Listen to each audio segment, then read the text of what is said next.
Hello friends, चलिए illustration number 13 करते हैं इन्वेस्टमेंट एनालिसिस का। ये क्वेश्चन है कैपिटल रेशनिंग की कंसेप्ट है। थोड़ा सा मैं कल कैपिटल रेशनिंग कंसेप्ट समझाया था क्योंकि मैंने अपनी कंसेप्ट की क्लास में बहुत अच्छे से कैपिटल रेशनिंग का कंसेप्ट को समझाया है। और उसके बाद हम क्वेश्चन को फिर स्टार्ट करेंगे बनाना, ठीक है। अब देखिए, उन्होंने क्वेश्चन क्या कहा, Shiva Limited is planning its capital investment programme for the next year. It has 5 projects, all of which give the positive net present value at the company cut off rate 15%। 15% पे cost of capital net present value निकाली गई है पांचों project का। और उसमें investment क्या है, 1,20,000 रुपीज इन्वेस्टमेंट आपके पास capital.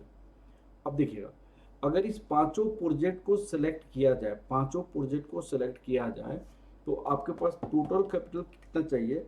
Total capital 50,000 plus 40,000 plus 25,000 plus 30,000 plus 35,000, 1,80,000 rupees आपको चाहिए।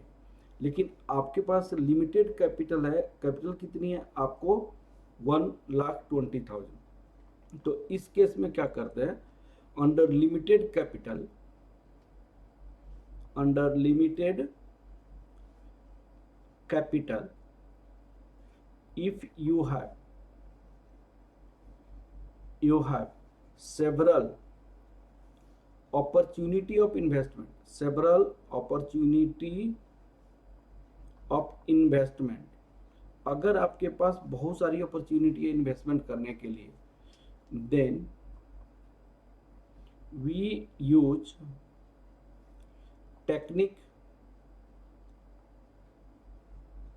of capital rationing. Technique of capital rationing, technique of capital rationing का मतलब क्या होता है कि हम सबसे पहले क्या करते हैं, आपका find rank of the project, rank of project and invest up to the capital available. Capital available, जितनी आपको कैपिटल अवेलेबल है उतना। Find the rank of the project and invest up to the capital available to best rank project, to in या in to best rank project, project में हम invest करते हैं, ठीक है। नेक्स्ट केस क्या होता है, project, there are two types of projects, there are two types of projects, एक तो डिविजिबल प्रोजेक्ट्स होता है, दूसरा होता है इंडिविजिबल प्रोजेक्ट्स। यहां पे part of investment is possible, part of investment is possible. ये 100% इन्वेस्टमेंट रिक्वायर्ड,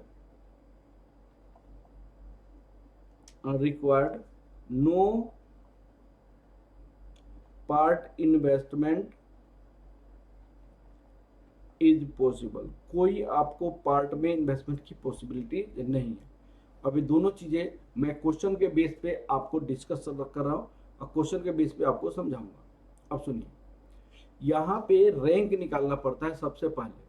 तो कौन सा बेस्ट रैंक है, तो यहाँ सबसे पहले हम रैंक निकालेंगे। और रैंक कैसे निकालेंगे वो आप देखिएगा। यहाँ पे रैंक निकालने का तरीका क्या होगा,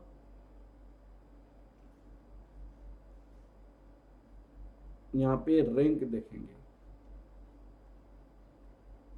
रैंक नेट प्रेजेंट वैल्यू पर ₹1 इन्वेस्टमेंट। 1 रुपये की इन्वेस्टमेंट पे क्या नेट प्रेजेंट वैल्यू होगा, तो यहाँ पे 15,400 नेट प्रेजेंट वैल्यू था 50,000 पे, तो 1 रुपये पे कितना आएगा, निकल जाएगा। यहाँ पे 18,700 था 40,000 के इन्वेस्टमेंट पे, तो 1 रुपये पे कितना हो जाएगा। यहाँ 10,100 था 25,000 के इन्वेस्टमेंट पे, तो 1 रुपये के इन्वेस्टमेंट पे कितना हो जाएगा, 11,200 था, 30,000 के इन्वेस्टमेंट पे, तो 1 रुपये पे कितना होगा? 19,300 था, 35,000 के इन्वेस्टमेंट पे, तो 1 रुपये पे कितना होगा? ये निकल जाएगा। अब देखिएगा, सबसे पहले 15,400 डिवाइड 50,000। अब आपका यहाँ जगह 0.308, 0.308। अब यहाँ पे 18,700 डिवाइड 40,000, 0.4675, 4675। 10,100 यहाँ पे 2,500 डिवाइड 25,000, तो ये हो जाएगा 0.404, 404।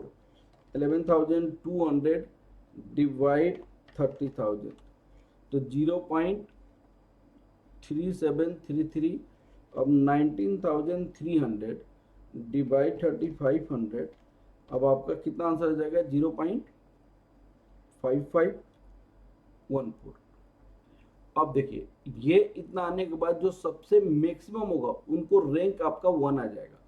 सबसे मैक्सिमम 1 रुपया पे नेट प्रेजेंट वैल्यू सबका निकाला मैंने, 1 रुपये की इन्वेस्टमेंट पे नेट प्रेजेंट वैल्यू निकाला, तो सबसे मैक्सिमम आपका कौन सी प्रोजेक्ट आ जाता है? इसको मानेंगे रैंक 1, सबसे मैक्सिमम ये है, ये रैंक 2 हो जाएगा। अब आपको ये रैंक 3 हो जाएगा, ए रैंक 4 हो जाएगा और ए रैंक 5 हो जाएगा। इस तरह हम क्या करेंगे? रैंक निकाल लेंगे। अब आपका आंसर निकल जाएगा। रैंक निकालने के बाद you are required to illustrate the return from the package of the project with in the capital spending limit. The projects जहां पे कैपिटल स्पेंडिंग लिमिट है वो कैपिटल रेशनिंग का क्वेश्चन है, कैपिटल रेशनिंग का क्वेश्चन है। The projects are independent of each other and divisible. एक तो इंडिपेंडेंट है and divisible part of the project is possible, मैंने एक तो इंडिपेंडेंट है और दूसरा डिविजिबल है, एक तो डिविजिबल है एक इंडिविजिबल है। अब आपको क्या करेंगे? Calculation of net present value, यहाँ पे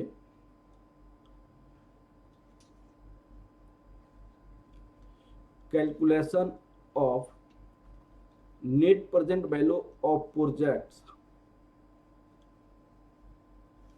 हैविंग डिविजिबल। अगर डिविजिबल है तो नेट प्रेजेंट वैल्यू क्या होगा ये आपको निकालेंगे। तो सबसे पहले हम क्या लिखते हैं? प्रोजेक्ट्स एज पर रैंक, हम रैंक का नाम दे देते हैं यहाँ पे, प्रोजेक्ट एज पर रैंक। यहाँ पे इन्वेस्टमेंट हो जाएगा, इन्वेस्टमेंट,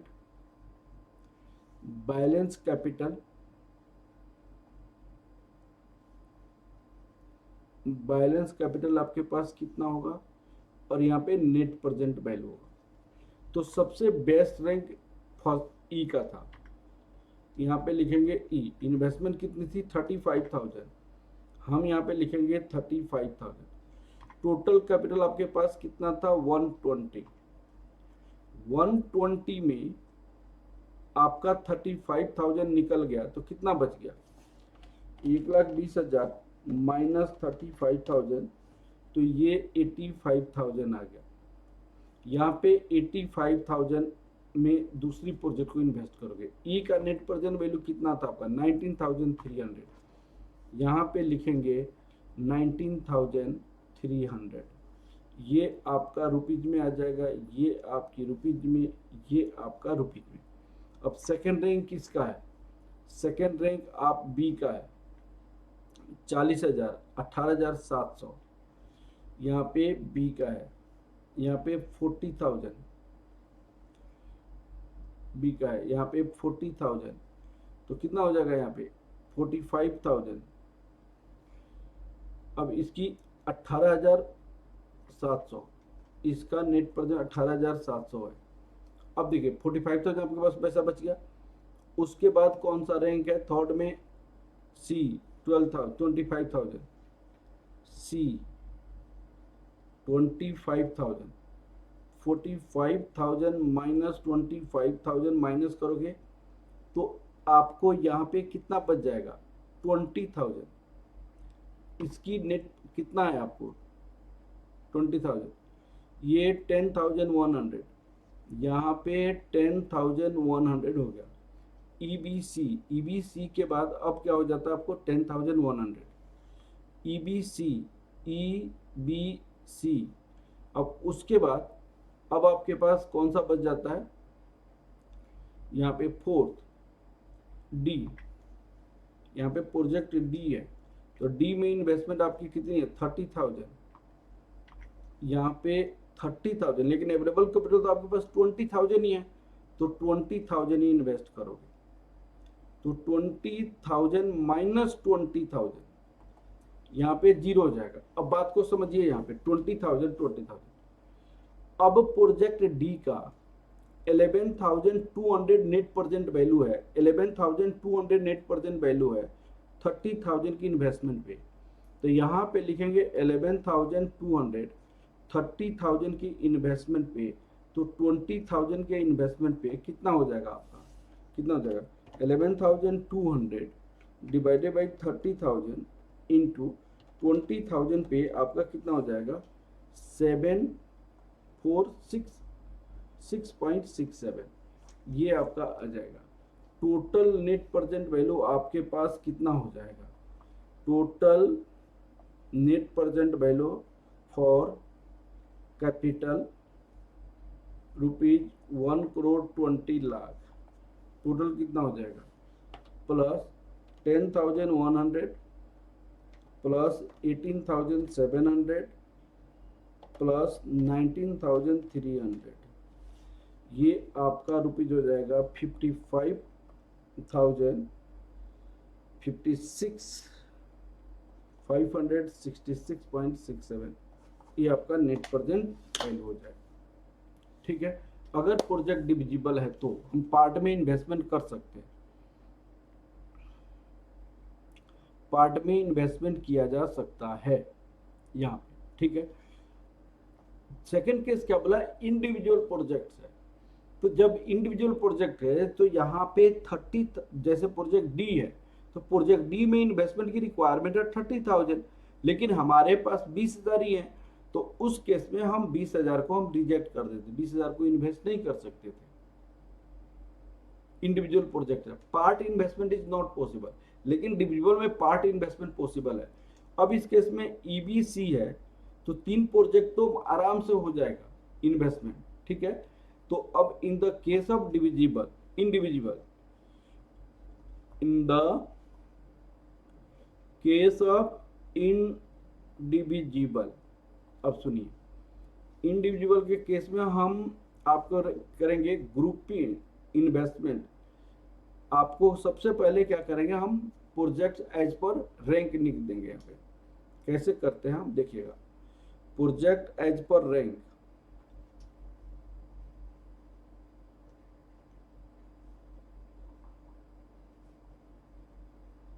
एज पर रैंक, उसके बाद टोटल इन्वेस्टमेंट,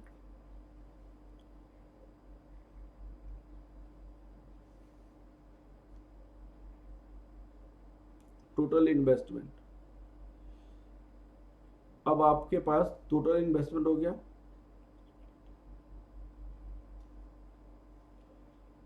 अब आपको सरप्लस शॉर्टेज, सरप्लस शॉर्टेज, अब उसके बाद हम नेट प्रेजेंट वैल्यू निकाल लेते हैं। अब प्रोजेक्ट कौन कौन सा है देखिए आप, सबसे पहले ई, उसके बाद बी, उसके बाद सी, ई, बी, सी, डी और ए, ये प्रोजेक्ट्स है, ये प्रोजेक्ट है 5। अब सुनिए, हम मान लो 3 प्रोजेक्ट को पहले सेलेक्ट करें, ई बी सी को, ईबीसी में हमारी इन्वेस्टमेंट कितनी चाहिए? ई में इन्वेस्टमेंट चाहिए 35,000, बी में इन्वेस्टमेंट चाहिए 40,000 और सी में इन्वेस्टमेंट चाहिए 25,000। अब आपको टोटल इन्वेस्टमेंट आपको 1,00,000 रुपया हो गया। टोटल कैपिटल हमारे पास कितना अवेलेबल है? 1,20,000। 1,20,000 में आपने 1,00,000 रुपया इन्वेस्ट कर दिया तो 20,000 आपके पास सरप्लस बच गया। अब बताइए तीनों का नेट प्रेजेंट वैल्यू कितना हो जाएगा? ईबीसी में तीनों का नेट प्रेजेंट वैल्यू बताइए भाई, ईबीसी का। तो यहाँ पे 19,300 प्लस 18,700 प्लस 10,100 ईबीसी का 48,000। यहाँ पे आपको 48,000 हो जाएगा। तो एक तो आपके पास ई ऑप्शन हो गया। दूसरा ऑप्शन हम सेलेक्ट करते हैं, ईबीडी रख दीजिए, ईबीडी का। तो ईबीडी में इन्वेस्टमेंट कितनी है? ईबीडी में 35,000, 40,000 प्लस 30,000, 1,05,000। 1,05,000।